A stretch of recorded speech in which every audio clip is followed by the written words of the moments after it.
What's going on, everyone? Welcome into the Cleveland Browns Report by Chat Sports. Matthew Peterson here with one quick PSA. Today's show was filmed during our live show on President's Day.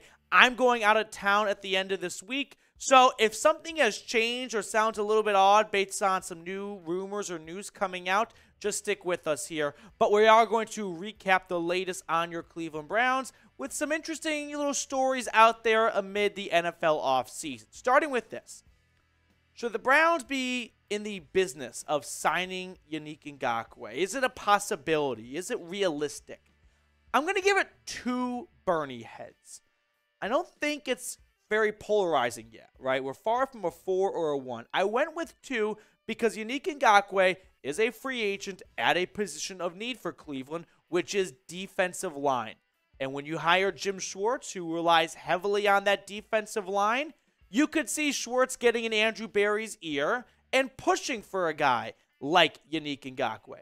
Now, today's story starts with an article that we got from Mary Kay over at Cleveland.com, as she included Yannick Ngakoue as a free agent target for the Browns on the defensive line. Ngakoue turns 28 years old in March, so he's still got plenty of good years left in the tank. Pro Football Focus last year, not very nice to him. They ranked him 109th out of 120th, which, if you ask me, is a bit outlandish. I didn't think he was the 109th best defensive end in football, especially when he went off for over 9 sacks. But we know how PFF is. It's great when it fits your agenda, and if not, well, you disregard it. But here's the exact quote from Mary Kay's article that she asked or was answering during a mailbag she did. At end, Colts edge rusher Yannick Ngakoue would be an excellent addition. He had 9.5 sacks in 2022 and wouldn't come cheap, but he'd be a perfect complement to Myles Garrett. Yannick Ngakoue has played for, or he will at least in 2023, his 5th team in the last 4 seasons. You look at Ngakoue's stats the last 4 years, he's been good. He's been very consistent. Originally with Jacksonville, went to the Vikings, traded to the Ravens, then goes over to the Raiders, then gets traded to the Colts. He's yet to really find a home outside of his start with the Jags. He has just been traded from one team to the next. Now, when it comes to the financial element of how much would it cost to sign a guy like Ngakoue, Spotrac does contract projections, which I somewhat disagree with, but we'll use them as sort of a baseline. They think he's going to get a 4-year, $59 million contract with an average of $14.8 million over each season. I'm guessing he's going to get more than that. He's been a near double-digit sack guy for the last 4 seasons, and edge rushers coming at a premium, salary cap's going up. I think he gets closer to $20 million than $15 million. But be the GM, would you want to go out and sign Yannick Ngakoue? Type Y for yes or N for no. Let me know what your thoughts are down below. I'll give you mine in just a moment. At the end of the day, I don't think Andrew Berry is going to want to go spend close to $20 million for another edge rusher. He's already paid Myles Garrett the highest of all defensive ends in football. And I think he wants to find someone that sure can complement Garrett. Don't get me wrong, but complement him and not cost that much money, right? I think a lower level signing in the neighborhood of $8 to $12 million is probably in the cards for the Browns this offseason. Now, Jim Schwartz is definitely going to be bringing this up during meetings in the free agency in the offseason. The Browns sack leaders in 2022, pretty downright awful and embarrassing after Myles Garrett. Taven Bryan coming in 2nd with 3 sacks, and Deion Jones, who only played half a season for Cleveland, coming in 3rd with 2.5. This has to be a major area of improvement and focus, and I am sure Jim Schwartz is going to tell Andrew Berry and Kevin Stefanski, if you want me to be successful, I need better edge rushers. I can't just rely on Myles Garrett. But I think there's a limit. There's a line in the sand, and that line in the sand is probably what Yannick Ngakoue is going to get in free agency. I just think the Browns are going to address this issue. They're not going to roll into next year with just Alex Wright, Chase Winovich, and Isaiah Thomas as their 3 edge rushers. But I don't think they're going to overcorrect with spending top dollar for Yannick Ngakoue. I think lower level moves like, say, the 49ers edge rusher, Samson Ebukam, that would be a more appropriate measure of what Andrew Berry would want to spend in free agency at defensive end. Now, listen, anytime a Browns free agency news or rumor story comes out over the next couple of weeks, we'll break it down here on the channel, which is why you don't want to miss out, and you won't when you subscribe. And if you're already subscribed to the channel, hit the bell icon, turn notifications on. That way, when the Browns start making offseason signings, you won't want to miss a thing. You'll get the video, you'll get the news alert, and you'll be staying informed. Let's move on to our second segment of the show now. Should the Browns trade for Adam Thielen? This has been talked about in the comment sections and Twitter replies, kind of scraping the barrel here, but I'm going to give it one Bernie head for a couple of reasons, ranging from his play has declined to, most importantly, you don't have to trade for Adam Thielen if you want Adam Thielen. Just wait for the Vikings to cut Adam Thielen. So this was brought up in the comment section originally, like I said, and he has been rumored to be a Vikings trade/cut candidate. The Vikings are kind of in cap hell right now. They're next to the Browns. It's not something that's too deep of a hole to dig themselves out of, but Thielen might be on the way out of Minnesota. And I think if the Browns were really adamant and hell-bent on getting Adam Thielen, they would just wait for him to be released by the Vikings. They would not give up draft capital and take on his contract, which I'm sure he'd agree to a pay cut to make a trade go through. But if they were really that adamant on him, they'd wait for him to get cut, which I think he will be. Now, he did overlap with Kevin Stefanski in Minnesota for quite some time. So Stefanski knows Thielen, and I'm sure if he wanted him, he'd vouch for him, and he'd tell Andrew Berry how he would fit best in his offense. But if you were to trade Adam Thielen before June 1st, here's what the salary cap implications are.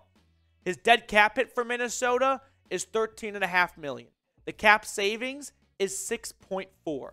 His base salary is $11.8 million. Now, unless he agreed to restructure his contract and AKA take a pay cut, no team's going to want to pay him nearly $12 million to be their wide receiver 2/3, depending on their roster. Now, Thielen, the stats the last 4 seasons, here's how he's shaked out. Last year, 716 yards and 6 touchdowns. He's still a very good red zone target, which I'll talk about more in just a second. But he has somewhat come down to earth from that crazy breakout, absolutely out of nowhere stretch he had from like 2017 to 18 and into 19 a little bit, although he faced some injuries in 2019. I think Adam Thielen would bring a great red zone presence to this Browns offense, but he's not going to bring a good enough red zone presence for Andrew Berry to want to give up a draft pick and pay, at least for now, in the neighborhood of $12 million. If he takes a pay cut, that would change things, but still, if they really wanted Adam Thielen, I think they'll just wait for him to get cut and not give up a draft pick for him. Before we get to our final segment on the show, there's this awesome Browns retro shirt right now at Fanatics that I'm crazy about, and I wanted to share with you guys. Go to chatsports.com/CLE shirt, which, by the way, that link for everyone is in the comments and the description of today's show. It's a really cool Browns retro shirt that's on sale. I think with the spring right around the corner, if you're looking for an awesome Browns shirt to wear to a Guardians game or just wear out and about, this could be a great one to sport. So our third and final segment on the show here. Should the Browns be looking into extending Donovan Peoples-Jones this offseason? Is it likely? No, I'm going to give it one Bernie head. I don't think it's fake news, but I can't give it much more than one Bernie head. Not because DPJ isn't worthy of a contract extension. He was really good last season, but the Browns are pretty financially tied for 2023, and they're not rushing to extend players right now. They're rushing to get out of their salary cap sticky situation. Now, rumors have been circulating about DPJ and a possible extension this offseason because once you finish your 3rd year of your rookie contract, you are eligible for a contract extension. His base salary for this upcoming season is a very nice $2.7 million. Something Andrew Berry wants to keep it at. He's not looking to break the bank for another player.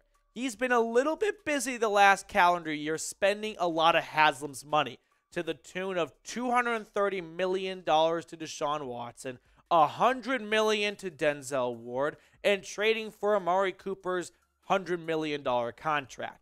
I love DPJ. This is not an anti-DPJ part of the show. This is a realism part of the show. Now, his career stats, we'll throw them on screen for you guys. He's coming off an excellent season. 839 yards and 3 touchdowns. He is just getting better and better by the season, and he is really starting to grow into a real wide receiver too. But the Browns, in my opinion, are just too far into the red this offseason in terms of cap space to give out more money. They are going to wait, my guess, until maybe mid-season extension. They did that last year, remember, with Bitonio and Teller. They did it with Nick Chubb during the preseason a year ago, or 2 years ago, I guess you could say. The point being is, Andrew Berry has a lot of ducks to get in a row this offseason to get him back into the green for the salary cap. My guess is extending DPJ and shelling out more bucks is not going to be towards the top of his priority list. I do want the Browns to extend Donovan Peoples-Jones. I just think mid-season next year would make more sense in 2023 mid-year. But if you want the Browns to extend DPJ, if you want the Browns to keep Donovan Peoples-Jones around for the long haul, spam his jersey number 11 down in the comment section below. Show the guy some love. That way he knows the dog pound has his back and wants to keep him by the lake. It's time for my new favorite growing segment, and that is Name a Random Browns Player. This one comes in from Steven Wargo, who commented wide receiver Quincy Morgan. And that's a random Browns player for sure. Remember, he was traded to the Cowboys for Antonio Bryant, yes. And Morgan wanted to go back to Texas, and Bryant wanted out of the Cowboys after getting into a fight with Bill Parcells. Memory's a bit foggy on the situation. I'm sure some of you old-time Browns fans can fill me in better. But he is definitely a random Browns player. Had one really good season, and that was pretty much it for him in Cleveland. That's it for today's show. Thank you so much for tuning in and making us a part of your day. I'm going to sign off and see you guys later with more Browns content throughout the offseason. So keep it tapped in right here.